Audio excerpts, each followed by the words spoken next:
So I'm joined here by Jon Bolding, Aspire captain and coach. How are you, John? I'm good, thanks, Charlie. How are you, mate?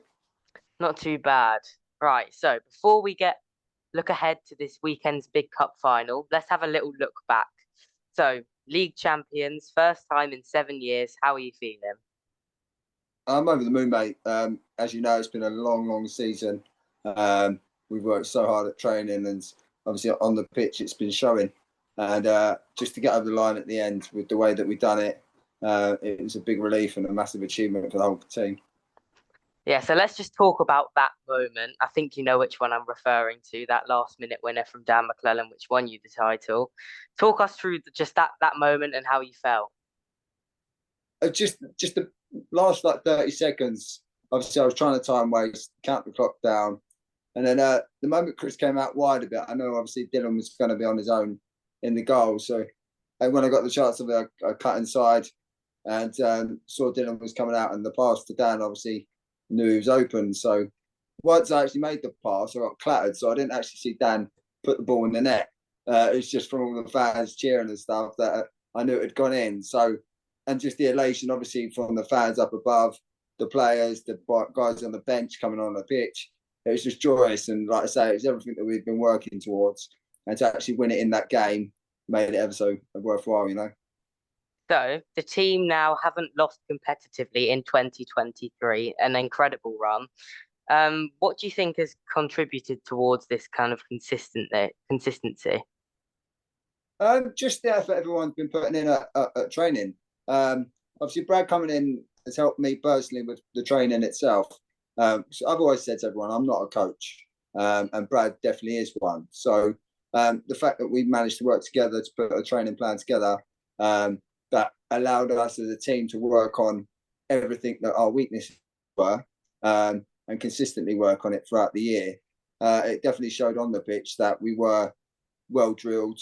Everyone knew their jobs, and it was just to reiterate that every game that obviously the next game's just as big as the one before, and everyone needs to do their jobs because otherwise the whole system breaks down.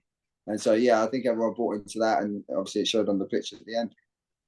Yeah, it was a great season in the Premiership. In other news, you, Dan, and Brad have all been called up to the England squad for the World Cup in Australia later this year.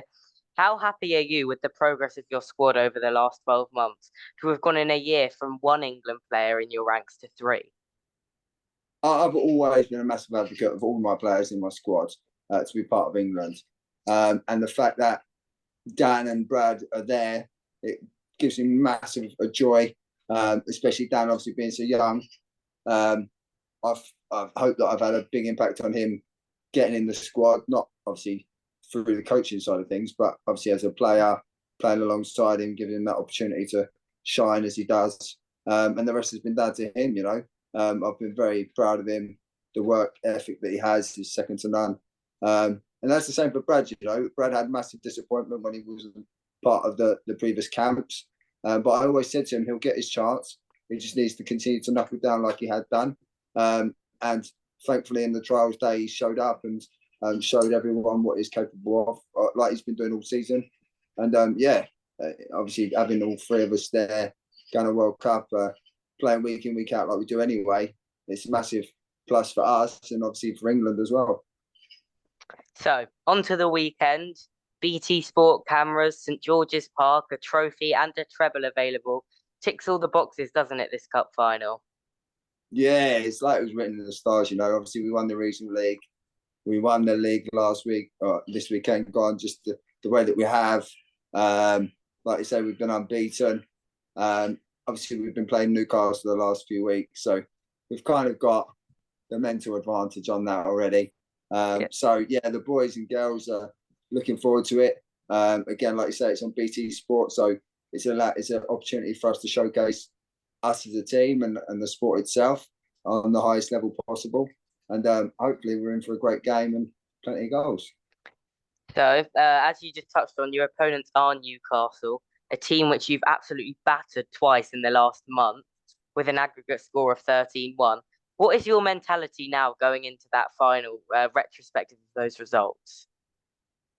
Then results count for nothing when it comes to a final. As we've already touched upon, it's on telly.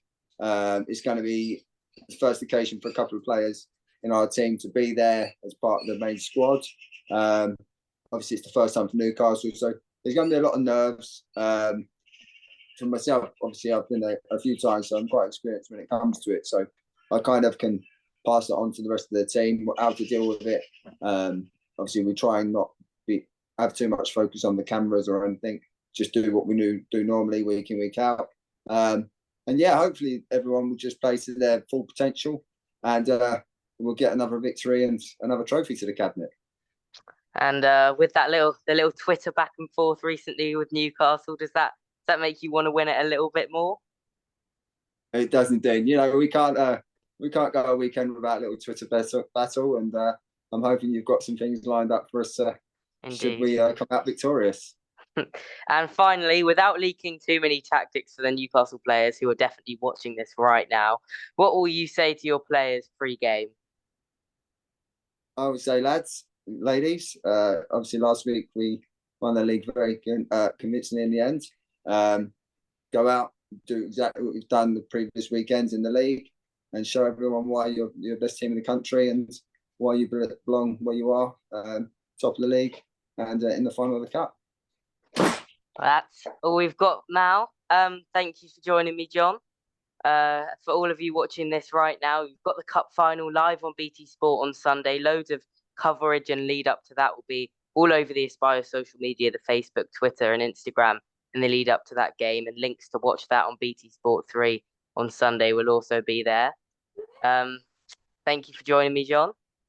Thanks, Jazz. All the best, mate, and I'll see you on Sunday. See you on Sunday.